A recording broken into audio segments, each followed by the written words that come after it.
This is When Science Speaks, a new web series profiling innovative and interesting people working in science and technical fields, from academia to industry to the nonprofit world. We explore how to be a powerhouse advocate for science and your research, how to advance your career in meaningful ways that make you happy, and how to push back on the ongoing assault on science and other related issues of interest happening in the world.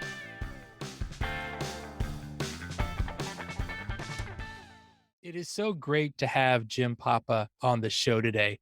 Jim runs Global Strategy Group's Washington, D.C. office, guiding operations and strategy for its public affairs, communications, and research practices. As partner at GSG, Jim advises CEOs and other C-suite executives as they grapple with public affairs challenges and opportunities across multiple industries. Prior to joining GSG, Jim was Special Assistant to the President for Legislative Affairs in the Obama White House from 2009 to 2012, where he played an important role in the enactment of the American Recovery and Reinvestment Act, the Affordable Care Act, and many other landmark laws. Former Chicago mayor and current U.S. Ambassador to Japan, Rahm Emanuel, had this to say about Jim. Papa is someone you want in the trenches with you. So true. We're going to get into that, what it's like in those trenches. Prior to serving in the White House, Jim earned a reputation as a top-flight communications and political strategist on Capitol Hill.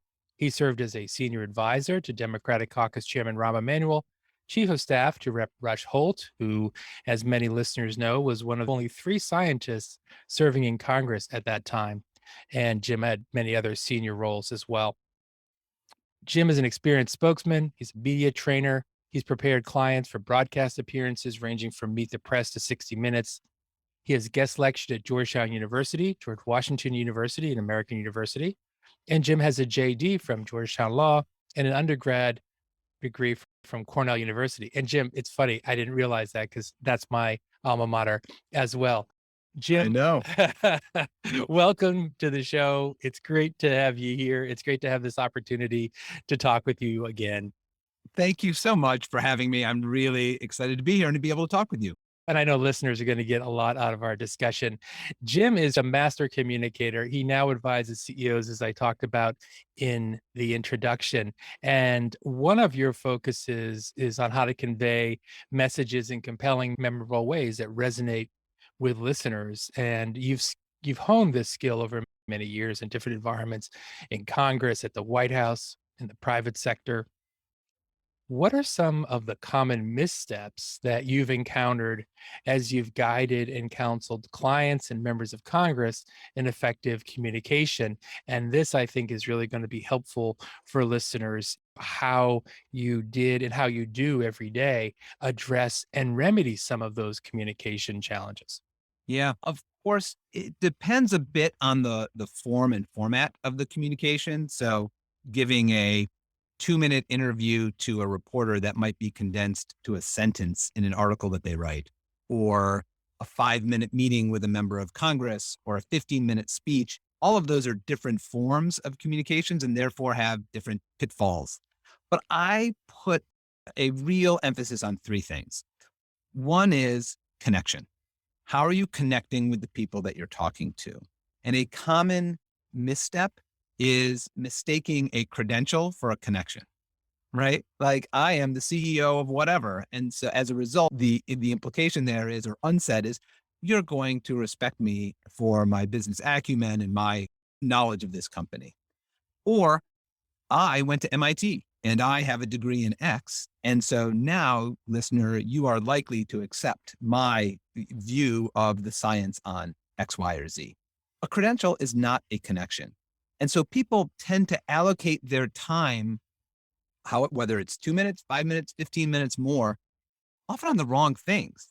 They invest time in making that connection at the outset, and they overinvest their time in how many strong arguments can I put into this? How many strong data points can I fit?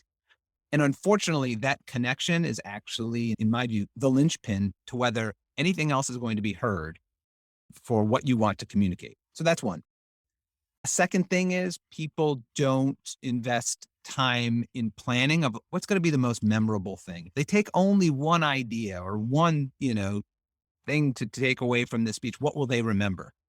Is there a story you can share? What's the analogy that you can leave them with? What consequence might they be afraid of and therefore want to act the way you want them to act?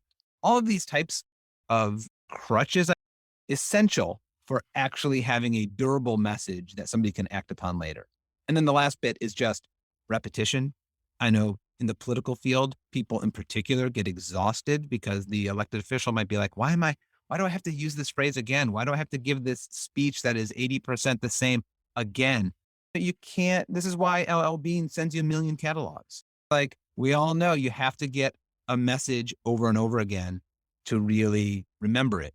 So just be prepared to hone your arguments, hone your speech, hone your message, but also once you find one that works, doing it often.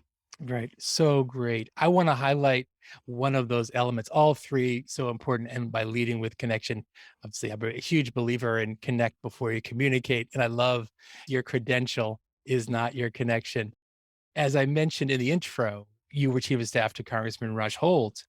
And when you just mentioned this element, something that people need to keep in mind as far as information or data is not the only aspect of this connection or this I should say communication experience. And so you had shared when we had a chance to talk offline, a lesson that Congressman Holt had frequently cited about the role of data and information as a persuasive lever in moving public policy forward, for example. I know if you would share it with listeners and provide some context, it would really resonate. Absolutely. I should note, working for Congressman Holt was such a blessing for me personally. I spent 4 years as his chief of staff. I absolutely loved it. I thought I knew politics really well before I started working for him and in communications, et cetera. I had a background in political communications and I got my law degree while working for him. So working for a physicist was a bit out of left field for me. And I thought I was the one who would be bringing the communications and political smarts to him. And I gained so much from working for him. And one of the insights that really stuck with me, and Mark, I mentioned this to you beforehand, is the way he put it was Congress is not built to weigh information. It is built to weigh interests. And I think that is true of all elected bodies. So wherever the scientific community is trying to shape decision-making from the local municipal level all the way up to Congress, it's essential that we remember these bodies don't act as computers, or there's not an accretion of information that then tips the scale. They weigh interests. So this was something that Rush would often talk with the scientific community when people came in to collaborate with him. We've watched it play out with climate change over 20 years or more, where we know what the information tells us about climate change, about more carbon in the atmosphere, rising temperatures, rising sea levels, increased disease, ocean acidification, potentially a collapse of agriculture, right? These are all things that you can tell an elected official about, and you can do it in a really emphatic way using data. But they're not there just to hear all of those and then act on them. We need to also represent to them the interests. So all those things I ticked off, there are people who will live with those real world repercussions. So you want to find homeowners or property owners who have homes or businesses near the seashore. We need to have city managers come in and talk about the impact on infrastructure. Farmers whose corn won't grow if there are 10 more days over 100 degrees in Iowa, right, in a few more years.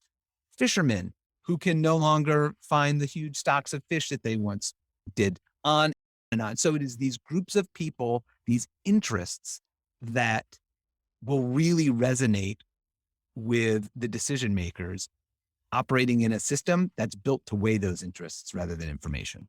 Yeah. And if those farmers are from the congressional district or state, right, of your decision maker, which a lot of times scientists and others don't figure into, don't include in their calculations because the information is just so compelling. but the messengers that you're talking about. Jim, you've had so many wonderful experiences across all these different sectors and at the highest levels. I wonder if you have some favorite stories to tell our listeners about examples of some of these communication principles that you've just talked about that worked really well. Sure. The number of times in my career in politics, and I spent, a lot of years in politics and now I work in communications still, it's very rare that there are sort of moments of oratory that change the game. There was one that I can think of, and this goes back to 2009. I was working for President Obama, and the major legislative objective at that time was the Affordable Care Act. And Mark, you were on the Hill at that time. Right. We were working together Right. on it. That's right. For those who remember, it was a long time. So President Obama takes office in January of 2009. That bill's not signed into law until March of the following year. It was a very long legislative slog. And a key turning point was the summer of 2009. The House, which was supposed to vote on the bill first, did not take the vote before the August recess.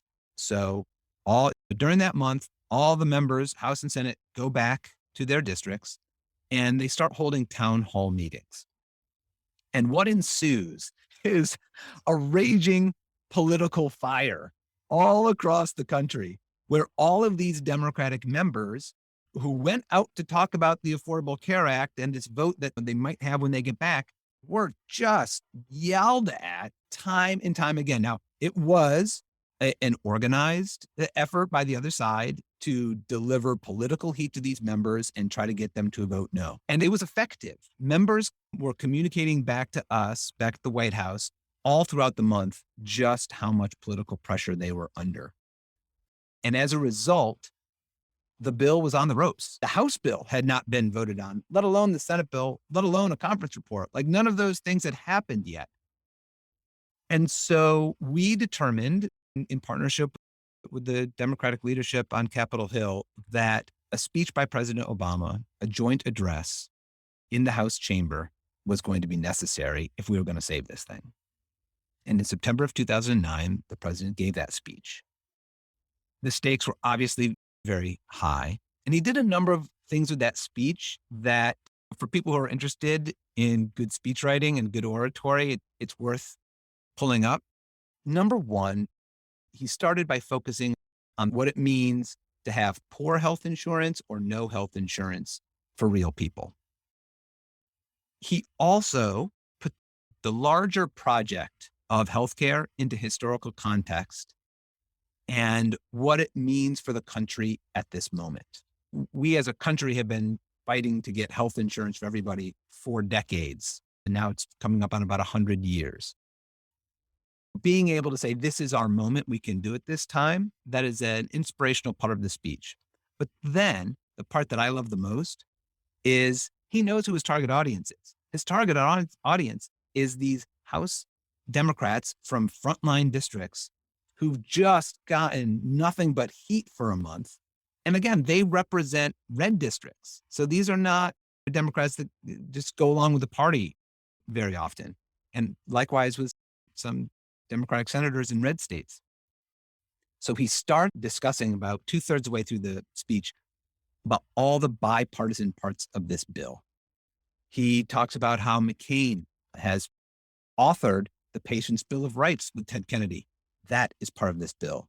He talks about how Orrin Hatch worked with Ted Kennedy to pass the Children's Health Insurance Program. He name checks Chuck Grassley, Republican of Iowa, about the disability health coverage that he worked with Ted Kennedy for children with disabilities. So the whole purpose of that, for those who know politics, is he's saying, hey, frontline swing district Democrats, I'm not just trying to get you to vote for a Democratic idea here.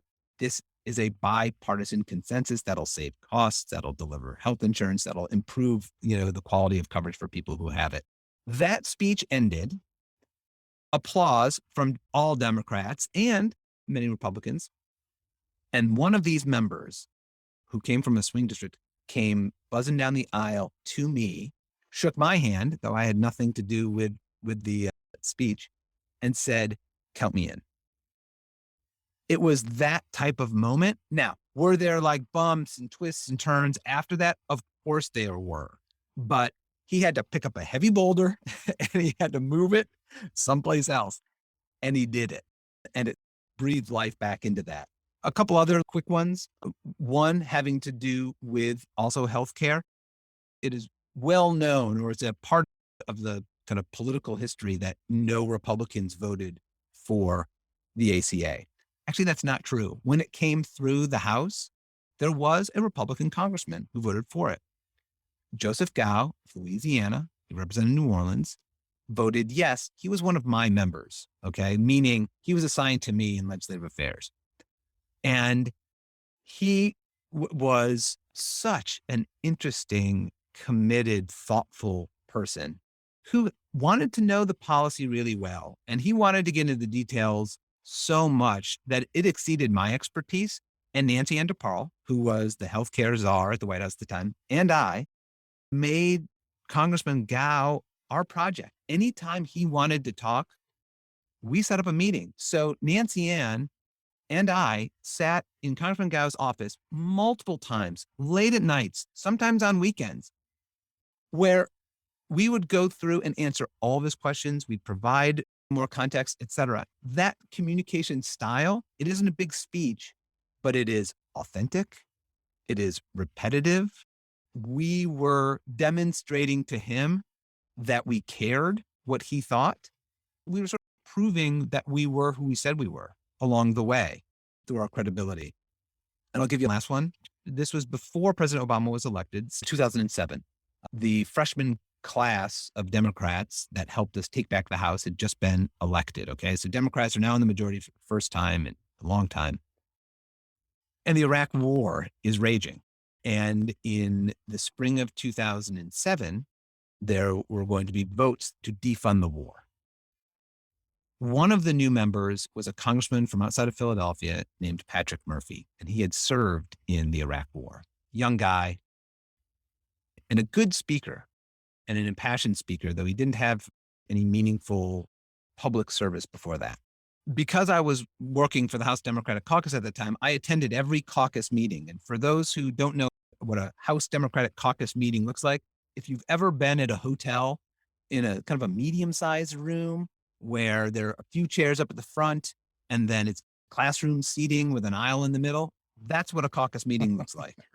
And all told, there were 230 chairs, and the people up at the front are the House Democratic leadership. There's a lectern where the chairman runs the meeting from, and all the members are seated in the chairs and staff are standing along the outside of the room. That's the setup. There are microphones in the middle aisle and on the side aisles. And when it gets time to discuss something, anything, members line up at the microphones and they speak, and they're facing the people up who are seated up in the front, right? So they speak and they're facing the House Democratic leadership. This, as you might imagine, was a controversial topic and tensions were high. And there were some members who expressed an unwillingness to vote for defunding the war because they didn't want to be perceived as leaving our military behind. They wanted to be supportive of the military, even though they wanted the military action to come to a close. And Patrick Murphy, he's a freshman. The rules and standards didn't quite apply to him. He goes up to the microphone and he says, "Mr. Chair, if you wouldn't mind, I feel like I need to address my colleagues based on some of the things that I've heard here." He's the only member to do this. He then took the microphone and just spun around. That act changed the dynamic. And then he talked about, I served in Iraq. Like my friends and colleagues are still there in some cases. He gave great remarks, but it was the act of turning around that, for me, in retrospect, it showed these things were like connection. He wasn't just there to present an idea verbally that others were to hear and then take and act upon. He was turning around and looking at his colleagues in the eye and saying, I've been there. This is important. You're not leaving them behind, with a vote to defund the war. Those are all three things that came to mind. I wanted to share them with you. There are just probably so many more that I I'm could tell sure. you. Yeah. But each one is for different reasons. Yes, and they're amazing. Thanks for taking listeners inside those rooms and inside the chamber like that. So vivid.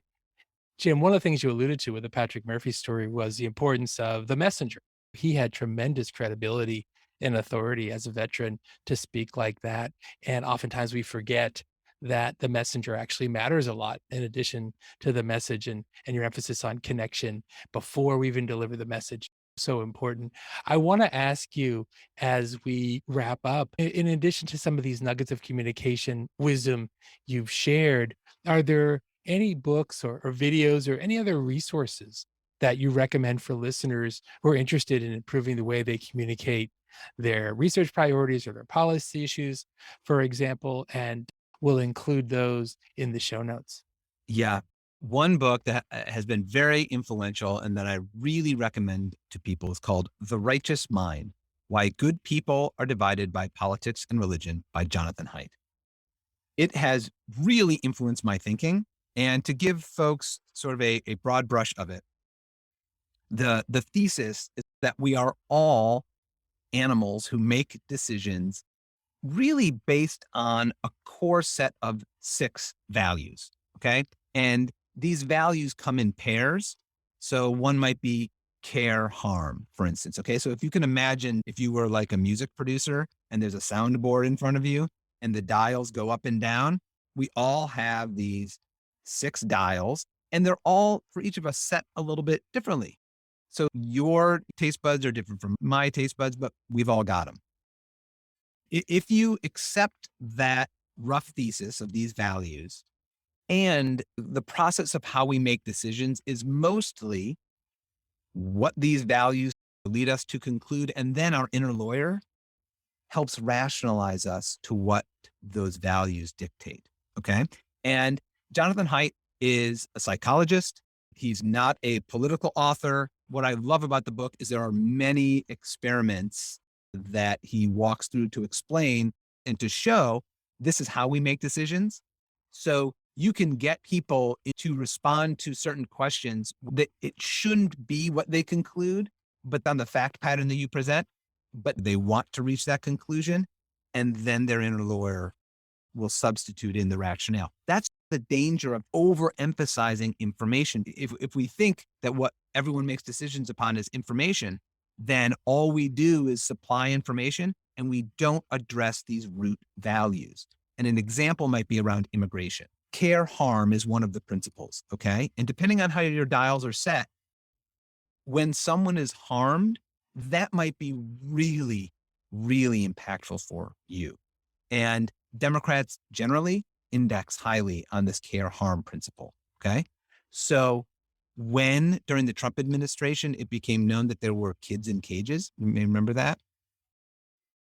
There's outrage across the country, and Democrats looked at that and they turned to Republicans who didn't seem to be motivated by that. And they think, what is wrong? Kids in cages. How can that not just be enough? Why aren't we fixing this immediately?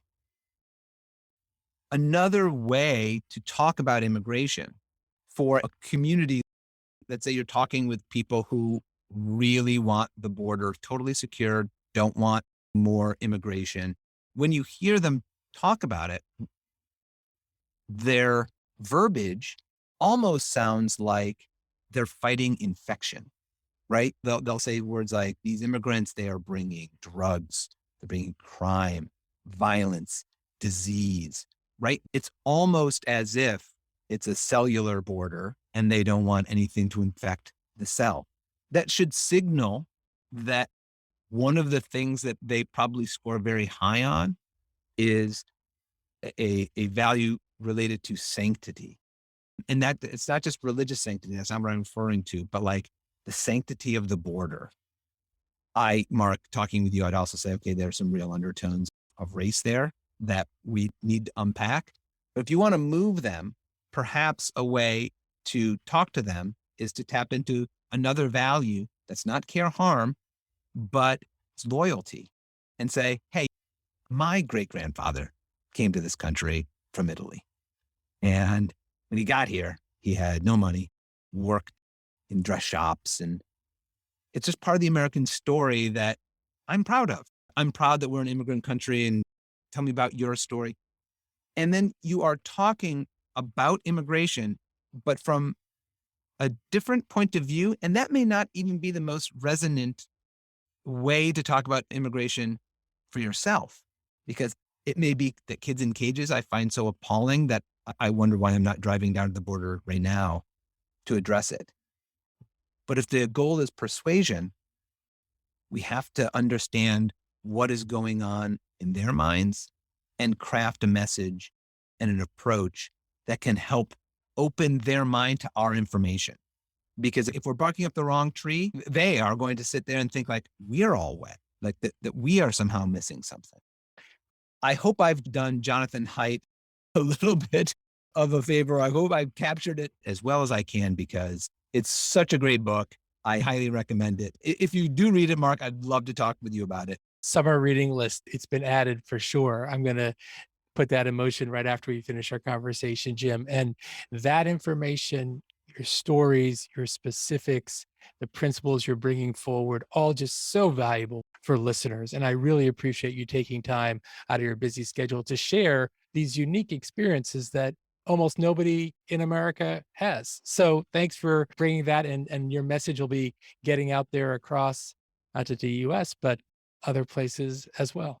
Look, I'm happy to do it. I'm honored that you asked me, and I'm really glad to be talking with you. You mentioned my background, and at the top you read some of it, but you and I walk some of the same paths up on Capitol Hill. And I have a podcast called Staffer, and it is my ode to people who work in public service at any level, federal, state, local, because I think it's so important to the national project that we are all a part of. And I think it also is amazing training for doing all sorts of different things. So you've been kind enough to interview me. I'd like to turn the tables and ask some questions of you. I don't have a PhD. You don't have a PhD. Right. But we do have experience working with scientists in a policy environment. So can you talk about your work today and what you try to bring to that community as it tries to advance legislative objectives? Sure, absolutely, Jim. Thanks for that. And Staffer is a wonderful podcast. We'll be linking to that in the show notes for When Science Speaks. A lot of people would ask me, why is a former Senate Chief of Staff hosting a science podcast? And they didn't even know my last science class was AP Bio at Framingham North High School.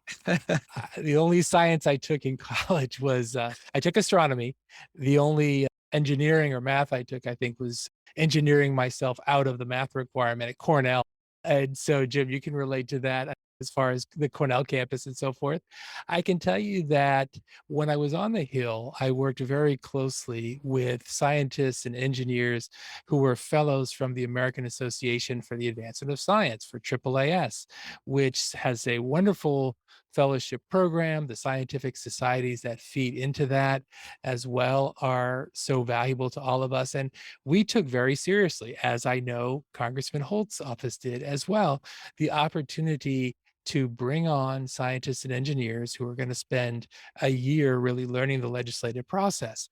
And we had the wonderful opportunity to bring these folks on, from physicists, we had dentists, we had social scientists, we had surgeons who are all taking a year off and delving into the policy process. So during my almost 20 years on the Hill, I did a lot of mentoring of those folks, and they brought a lot to the table. Of course, just like anyone learning any kind of new job, in the beginning, they're completely lost. And as time would go on, they would get really good at things similar to what you're describing, Jim, many of the same kind of things: how to communicate an issue effectively, how to do it quickly, how to focus on the most important elements of it. When you're used to writing a journal article or running experiments or presentations that have so many slides and graphs that your eyes begin to water, that's just the way you're used to doing business. But on the Hill, it's nothing like that. There's a whole other language out there that you need to learn, and a way of doing this. So I did a lot of mentoring with scientists and engineers during my time on the Hill, which I very much valued in working with them. This was with Congressman Ed Markey and then Senator Ed Markey after he was elected to the U.S. Senate. And when I left the Hill in 2015, I thought, how can I continue to make an impact on some of these issues that I really care about? And it was around the time when we were hearing things like there were more people at Trump's inauguration than there were at Obama's, and science doesn't matter. It's really driven by other factors, which are political in nature, had nothing to do with actually facts or data and evidence. And I was really appalled on a couple of levels. One was, as you are, I felt I was a serious policy professional. That's not the way policy should be done in our country. That's not the way, certainly, we did it. Everything had to be grounded in facts. And now we were seeing a complete 180 with the information that was the lies that were coming directly from the White House and the press secretary's podium and so forth. So my focus initially was, how do we combat that? How do we actually debunk this information? Can we short circuit these lies? And then how do you go about doing that? And a turning point for me, as far as my work with scientists, was going to the 2018 AAAS conference in Austin, Texas. And I had an opportunity to speak there. And my topic was something like fake news and alternative facts, how to stand up for science when data aren't enough. And I was at that point really geeked out on all these questions about, can we persuade, how to persuade, and bring some of these strands of the political world as a political campaign as well to the enterprise. And I was just shocked. That room was so packed that they had to bring in more chairs, and then people were sitting on the floor and standing up along the wall. And I led this discussion on this topic. And a reporter from Science Magazine was there, because AAAS actually owns Science Magazine, for those who aren't unfamiliar. And he said, I'm going to write an article about this. So he wrote a great piece about that. And then I ended up doing a keynote on how to communicate your research effectively for UNC Chapel Hill as a result of meeting the director of research communications during the conference. And from there, I just continued to really do what I'm doing now, which is working with scientists at research universities, in industry, in nonprofits, scientific societies, helping them translate the value, the complicated topics sometimes, into memorable, engaging communications.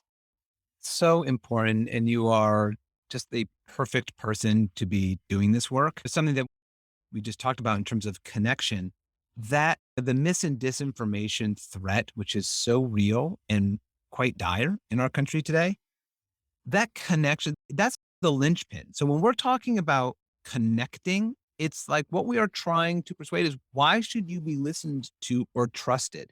And I'll give you an example from an article I read recently. The author said, I have no reason to believe that anyone named John Adams actually lived, except that I trust the books that I've read it in, and I trust the teachers who told me about John Adams. I've never seen an atom, but I trust the resources that tell me that atoms exist. If you can break what people trust, break their trust in science, break their trust in journalism, break their trust in elected leaders, and substitute that for something, I don't know, an anonymous social media presence that spits out conspiracy theories with the letter Q, well, you can get people to believe anything. Once you change that, it's terrifying. And that's why we say connection is so important, because it's essentially trust. But I do have a follow-up question for you. Sure. You've been a staffer, you've mentored staffers. What makes a good staffer? And for all these folks who might engage with congressional staff or other policy staff or aspire to be one, what makes them good? Echoing what you said, it really was a blessing to be able to work on the Hill, work with Ed Markey, and such a talented staff that he had. Some of the attributes I would point to is ask questions. Ask questions of people you meet. Adopt a curious mindset. If somebody tells you something, well, why is that? Why do you think that? And really engage in all, you're meeting people from all over the world all the time. They're coming into your office, they're asking you for meetings, you're discussing things with them. Really engage and try to adopt generally a curious mindset in the way you approach things. The other is, the ability to be comfortable making the best decisions you can with the information that you have at the time. This is something that I found scientists often have trouble with because science as an enterprise is always evolving. And there might be a new discovery tomorrow. And maybe I shouldn't be so definitive in saying XYZ right now because a colleague may find that it's not true or get more information later. Unfortunately, the hypersonic speed at which the process works, it's funny because Congress, people say it's so slow, the system is created to be slow, but decisions that are at a smaller level really need to be made very quickly. And so you just need to be comfortable with being able to go out there and get the best information that you can and make recommendations based on that good information. And it really feeds to the third thing I'll just mention is develop a network of experts that you can call on very quickly. No one can be an expert in all of these different areas on the Hill. It's just not possible. There's no way you can know so much information. You usually need to be a generalist and be able to do that. But when you need an answer quickly on a very specific topic, it's so important that you have someone you can email, pick up the phone, ask the boss is about to go on the floor, make a statement, or we got a press conference coming up. Could you appear? Could you take a look at this before it goes out, just to make sure from a real expert standpoint that everything is lined up and everything is accurate. And then I would say high level, oftentimes people work on the Hill when they're relatively young in their 20s. And to get that much authority and that much responsibility at a young age is one of the reasons that people love working on the Hill because they're involved in high impact things at a relatively young age. Don't let it go to your head. Yeah, I'm sure you've seen this syndrome, Jim. The member is the only one with a voting card. That person is the boss. Everything you do is in that person's name, literally. And so you're not the story. Staffers who believe that they are the story quickly become former staffers. So that's the last kind of maybe inside baseball, not as tactical, but more thematic that I would recommend people keep in mind. Everything you said is so important, but the ethic of being a staffer, not only just how to do it well, but there is an ethic and ethos about being a staffer that is essential. And if we lose it, and it seems to be fraying in some ways, along with it can go key parts of the democratic enterprise. So let me ask you this. I was a huge admirer and still am of now Senator Markey, but while he was in the House, I got, to see him up close. Your work with him was really just so impressive. Can you share a little bit with us about behind the scenes, some things that you've worked on and some stories that you find illustrative or that you draw upon today? Sure. One thing that I learned directly from Ed and David Moulton, who was the chief of staff, Jeff Duncan, who also was chief of staff and legislative director at different times, the ability really to zero in on the important, really to zero in and distill. That was something that we all had to do. And the more you do it, the better you get at it. And then it becomes part of your DNA. And that's just the way you reflexively think.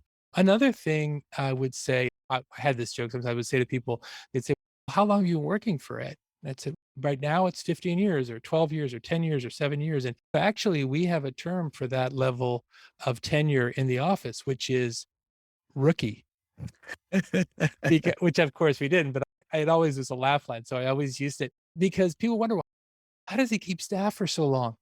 And it's because he treats staff with a lot of respect and thinks about what they need and is very quick to give praise publicly to staff members when they do a good job. And people need that, particularly when you might be working crazy hours. Maybe you could get a higher paycheck somewhere else.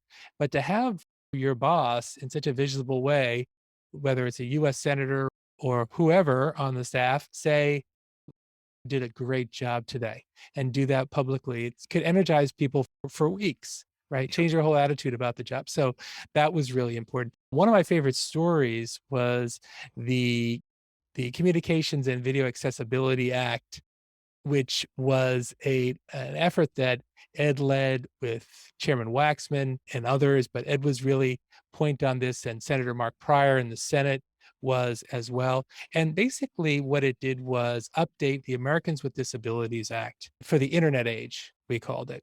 And it was updating a section of the Communications Act that had to do with the ability of folks who were blind or folks who were deaf to use iPhones, to be able to navigate through Netflix, to be able to get through YouTube and also emergency alerts, which were being broadcast in ways that were so different when the act, its original language or the latest language in the act was written.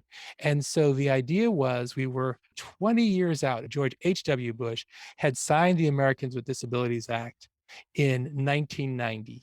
It was a bipartisan bill. And we're 20 years out after that. It was 2010. And that whole process was very laborious at the beginning. There were some real strong views on all sides. And ultimately, we were able to get it done. And the truth is that engineers played a huge role in getting that done because it enabled everyone to say, again, this is building on what you were saying too, Jim, about values. Everyone agreed on the universal value that humans, all humans, regardless of their situation, should be able to enjoy entertainment the same way, participate in civic life the same way. They shouldn't be stopped by some disability that they may have in one area of their life. And that was when talking about physical barriers, that was really the ethos behind the Americans with Disabilities Act. And now we're talking about the wireless world. And we had taken care of those physical barriers for the most part. And we were looking for on-ramps to the internet. We would say, well, it's one of the things that we would talk about. And so engineers were able to translate the everyone agreeing on this higher level valence principle of everyone should have equal access. But then the question is how? And there was a lot of disagreement on that. But when we turned it, we got the engineers really involved. And the engineers looked at it and said, wow, this is a really cool engineering. Let's work on this. Let's wrestle it to the ground.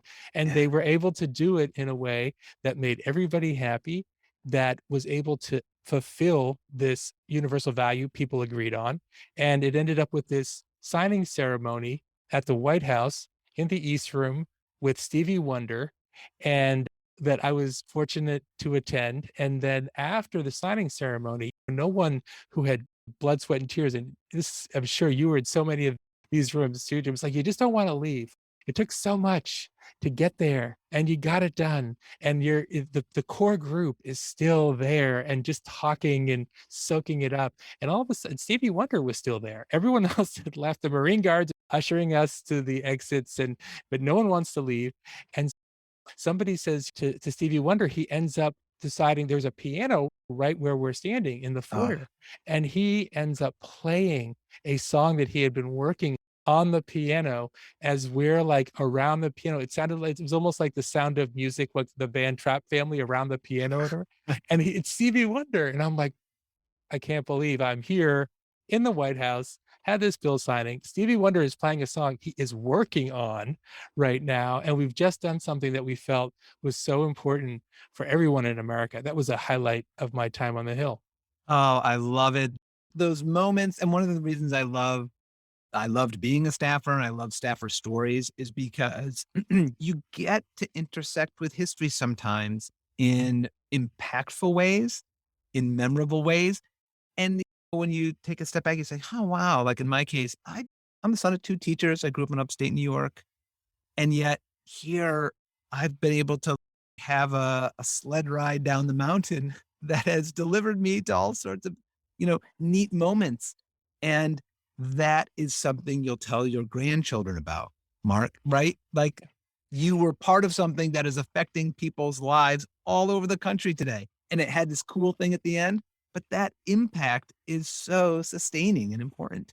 Yeah. And I really think it's the essence, like you were describing, of America and how we're different from other places. And this is something that I really want us to be able to continue. Like you were saying, you didn't come from a political background. I didn't come from a political background at all. My dad worked for Polaroid for about 35 years.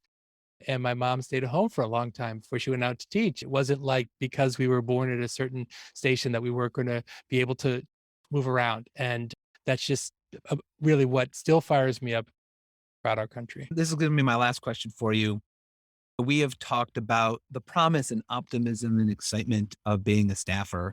We've also talked a little bit about some of the worries we have about the future and the sort of separation of governance from information.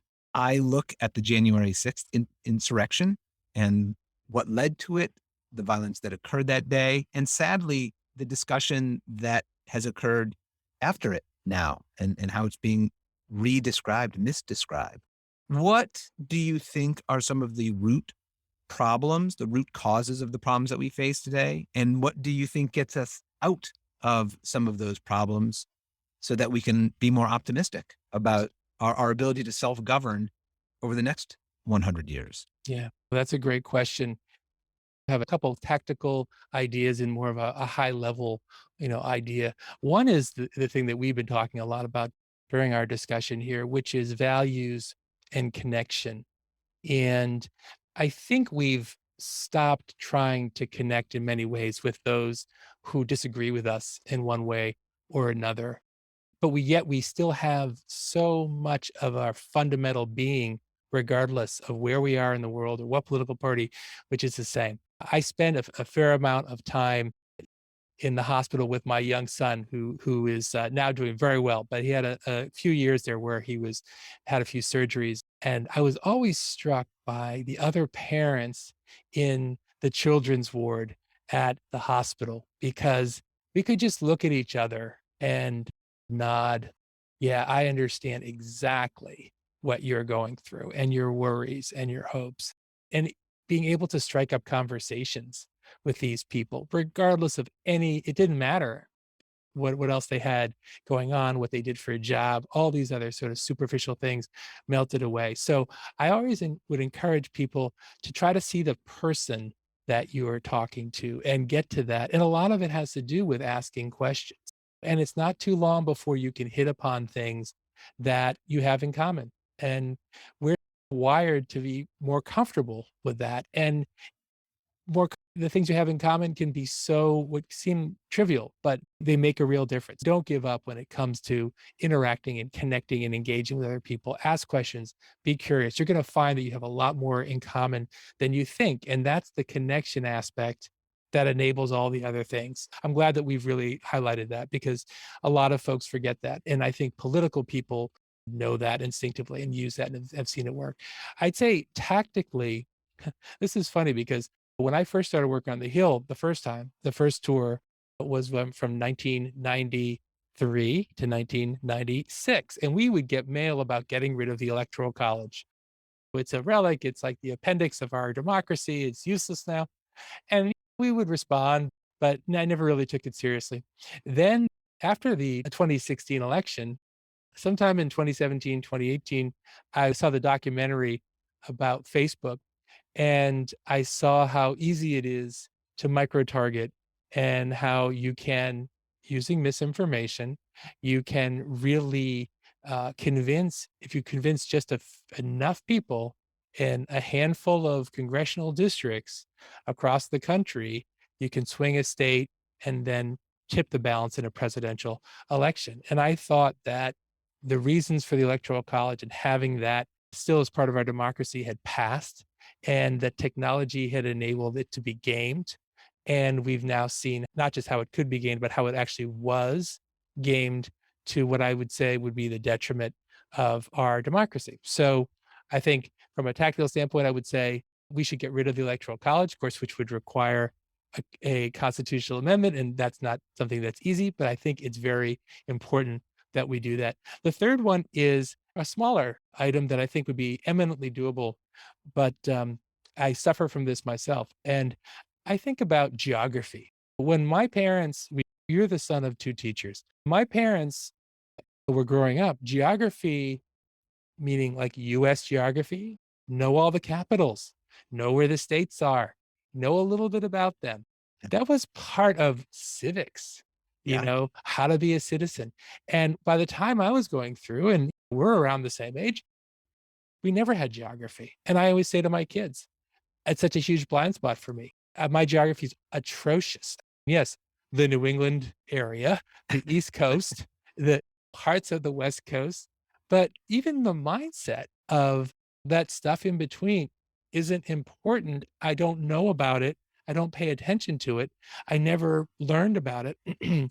I really think that we should bring back geography. Now we have, I have Google Maps. I don't need that.